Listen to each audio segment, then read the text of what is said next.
Our story begins with this girl. She's a new tenant at this apartment, and right now she's struggling to carry her stuff. But just when she's about to give up the RMC apartment, security manager showed up with the aura of the Avengers in Endgame. I'm not even exaggerating, look at bro's arm. Everyone thought it's great to have a nice security manager who's actually doing their work until they learn what his actual job is. He's actually here to stalk all the tenants. Cameras were in all of the tenants' room. He was seeing everything, and I mean literally. Loki would trade anything for his job right now.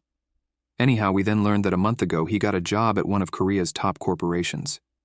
During his last meeting with the CEO, he introduced himself as Lee Han and showed how excited he is to be working for the company.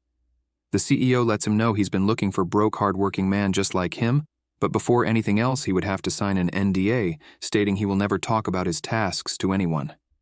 Lee Han knew something sketchy is going on, but this is an opportunity he can't miss, so he said, "Fuck it, we ball," and signed. The CEO hands him a bag full of cash as an upfront payment and starts explaining his job. On the surface, he's going to be working as security manager at an apartment, but once the CEO told him his real job, he stood up and thought the CEO was tripping. He figured he should dip, but then recalls his whole life. Throughout this time, he's been bullied his whole life and has been freeloading the nuns ever since. Eventually, he chose to accept the offer. It's been 5 days since he started working. Since then, the CEO has never contacted him again, so he thinks what the chairman asks of him must have been a joke. Then, a cab pulls up, and Mommy with ultra-large bazooka milkers walks out. She's one of the tenants. Moments later, while he's throwing out the trash, he noticed the girl from the cab coming his way. Although he thinks she's toxic, he can't help but stare at her insane build. Can't blame him. He awkwardly says hi, but she calls him smelly, and threw her trash at him. Lee Han was about to crash out when suddenly he receives a notification from the chairman giving him infos about Han Sujin. This is the who just threw trash at him, and his task is he must successfully plant banana seeds in Sujin's field within 2 months. That's when he realized the CEO was serious when he said his real job is to shoot endless amount of seeds at baddies in the apartment and send him the evidence. The first day he walked into his office, he couldn't even believe he's got a goon cave for himself. Thankfully, he's a pro when it comes to edging, so it wasn't long before he finds himself glued to those screens watching Han Sujin. He learns that Sujin's a stay-at-home wife, and her relationship with her husband is also going great. He can't believe he's going to be the one who ruins it. After a long time in the cave, he figured he needs to touch grass. He walked out and was greeted with a baddie packing elegant round earthers. Never thought I'd want to be a security manager until today. Anyways, Han thinks he should just quit. His task is just too insane. Suddenly he hears a girl calling him. He looked over and it was Sujin. She walked over and hands him a gift. It was actually for her husband, but she figured Han doesn't get to eat stuff like this often, so it should be better off with him. This was the first time he realized she's not a total jerk, but once he opened the box, he immediately changed his mind. She gave him rotten apples. Sujin is now officially his #1 enemy. Han went back to his cave with one goal in mind: find her weakness and take her down. And seems like luck was on his side, because he suddenly caught her stealing other tenants' Amazon deliveries. The next day after Sujin sends her husband off for work, her doorbell rang. She opens the door thinking it's her husband, but turns out it's Han telling her he has something to discuss with her. She tells him now it's not a good time, so he hands her evidence of her stealing stuffs. Han knew it's in the bag, but she suddenly slaps him and asks if he's blackmailing her over a picture of her rice cakes. Turns out she just mistook the package to be hers, but to Han, the reason she didn't take it was because it's not something she wanted. Han went back to his office and continues to watch Sujin. He knew she was lying, so he rewinds the recordings from the CCTV and found more evidence of her stealing. But some things were still not adding up until he finally found a pattern, and that is she would start stealing every time she's on her period. The next day, he went straight to her and showed her all the evidence he had. He lets her know he will evict her and tell this to her husband. Out of options, she pulls him in and tells him they can make a deal. It's now in the bag for Han, so he tells her to come to his office before 2 p.m. If not, he will evict her immediately. Then, just before 2 p.m., she arrived and was told to change into her birthday outfit, otherwise she should get ready to pack up. With no choice, she did as she was told, but stopped midway. Han told her to keep going since he didn't remember telling her to stop, so she continued, only to stop again. This time, Han stepped closer to her. She knew it would turn out like this since she finds him to be shady from the start. She's starting to think off a way to leave, but no matter what she figured, there's nothing she could do even if she managed to dip now.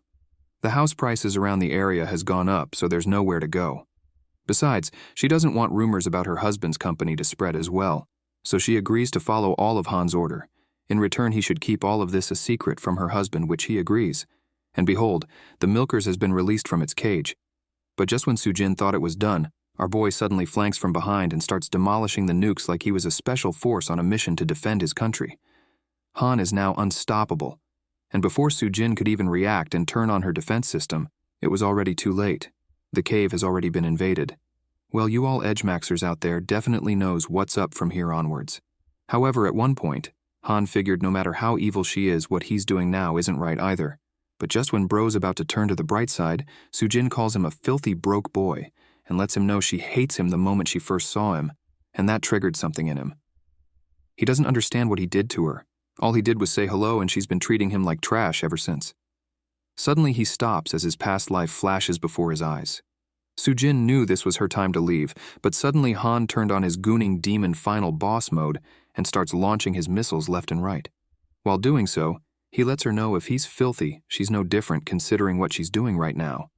And ladies and gentlemen, that's why you shouldn't yap too much. Take Sujin as your life lesson. After some time, it was finally over. Han couldn't believe he did it. Although it's strange, he thinks it was kinda lit. Sujin quickly packs up and reminds him to keep his promise before leaving. But we all know our Han was just getting started. He's trying to figure out how to get to her again. That day, Sujin immediately went to get cleaned. She feels guilty for doing what she did. She just wanted to protect her happy family, but now she will never forget what Han did. When she got out, her husband was there waiting for her. They said hi, and he tells her he's having a guest over for dinner today, and it's my man, Lee Han. Absolute cinema.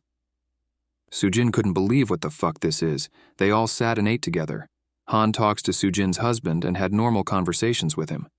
We then learned that the two knew each other because Han helped him carry stuff last time. Meanwhile, Sujin was feeling uneasy. Han proceeds to let her husband know that they are trying to lower the management fees of this apartment. So Sujin's husband explained that the CEO of the place is the reason he's still here because they provide benefits.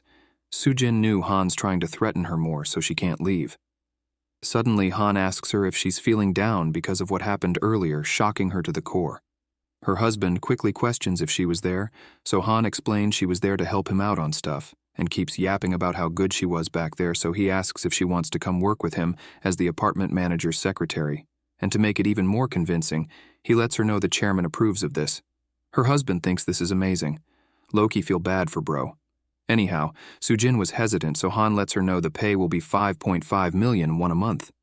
It's like $4,000, and that sparked stars in her husband's eye. But still, he wasn't forcing her, so Han offers her a trial she can quit if she doesn't like it. Without options left, she agrees. It's been a few days since she started working, and Han's been giving her actual tasks, but him acting normal made her feel even more uneasy. Once both of them were done, Han tells her they need to check out the storage room. Because it's daylight, she figured nothing could go wrong, but suddenly, Bro swings his hand on her round rice cakes. Sujin crashes out, but Han's reaction made it seem like he was very sorry for doing so. Sujin is now confused. She can't tell what he's thinking at all, but the pay was too good to quit. Once they arrived at the storage, Han shuts the door and immediately overpowers her. Turns out he's still our idol, the gooning demon final boss. Sujin reminds him about the promise, so he lets her know he didn't promise to not report it to the owner of the apartment. Now, for her final task today, she must clean the Excalibur in front her, and this will be her main job from now onwards. Sujin was rebelling harder this time, but the rocket was even harder, so eventually she had to do what she was told. She can't believe she's doing this, and wonders how much longer until this whole thing stops. She figured she should hurry up to get it over with, then boom, the yogurt launchers finally got launched, and Han just left her hanging like that in the storage room.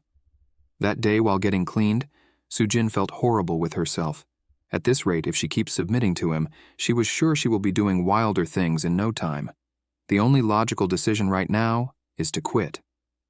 After showering, her husband came home with a fried chicken for her and asks if work was hard, so she lets him know she will be quitting. But suddenly the husband receives a notification, and it was the payment for her work. He hugs her tightly. Bro knew he could be a full-time freeload now. Sujin's never seen her husband this happy, and knew right away he'll probably be disappointed if she quits. So she went back at doing her quote-unquote job. She can't remember how many days has it been, but no matter many times she takes those yogurt rounds in like she's a target practice sheet, she can't get used to it. A few minutes of that felt like hours for her. Time went by. At one point she just gets into the action on autopilot. But this time things gets more sussy as Hans starts crushing the bazooka milkers. He figured she needs to put in more emotion so things could be done faster. She definitely does not want this, but there's nothing she could do. No matter how much she declines, Han will always have it his way. This time, Han tells her to use other parts instead. If she agrees, she would only have to come do her job once every 2 days. But Sujin was still hesitant, so he makes the deal better and change it to once every 2 days instead, which got Sujin to sign the deal immediately. But once that was done, Han broke the deal right away and went on to sieging other things instead. This unholy man destroyed the cave like Rainer destroying walls. Suddenly, Sujin notices someone looking before walking away. That's when she realized people are walking around outside and quickly tells Han to stop, but bro's already beyond stopping. And just then they hear a person asking if someone's in here. Absolute cinema timing. But instead of staying low-key, Han reaches out through the small window to talk while hiding Sujin below. At this point, Sujin was like GG chat. The girl outside questions if he's seen a bowl in the parking lot. She was preparing food for the stray cats, but the bowl kept disappearing, so she wonders if it was Han moving it. The build of the girls living here is just insane, boys. Anyhow, Sujin couldn't believe the girl can't see her. What's even more crazy is the fact that Han is still locked in on his goals while talking to the other girl. Han lets the girl know he threw the bowls away because if she keeps feeding wild animals like that, they'll get a bad habit.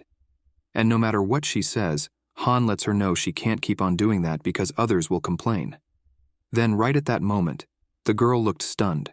Sujin thought they were caught, but turns out that was just her warming up before calling Han names for not letting her feed the kittens. Eventually she leaves, but what she said left Han furious, and he took it all out on our girl Sujin. Once unholy activity was over, Han thanks her for her service before letting her leave. Later that night, he reviews the Sujin video but suddenly receives a call from an unknown caller. He picked up, and it was the chairman. Bro tells him he's been locking in, but chairman tells him he's going at it wrong. Turns out what he sends the chairman these last few days were absolute trash for the chairman. Now he wants Han to be more innovative because as far as he's concerned, Han's not even trying now. Chairman then gives him 15 days to provide him with better contents. If not, he will be replaced. Wild CEO. Han sits back down, stressed out. He can't find more lead to get in Sujin, let alone getting into action with other women. That's when he looked up the screen and saw the girl from earlier secretly feeding the kittens. But because she couldn't find them, she had to crawl, and got into an interesting position revealing the dual round planets unintentionally, and the one observing it in detail was our boy Han. He tells her she can't keep doing this, but understands that she's worried about these kittens. The girl was kind of confused that he's not nagging at her, so she figured he's not that bad after all. Just a man doing his job. But she's wrong. This is just a gooner with a plan. As she's petting the kittens, Bro explores her build like Neil Armstrong exploring the moon. But just when he's about to proceed with his plan, Sujin flanks them and kicks the cat's food like it was a soccer ball.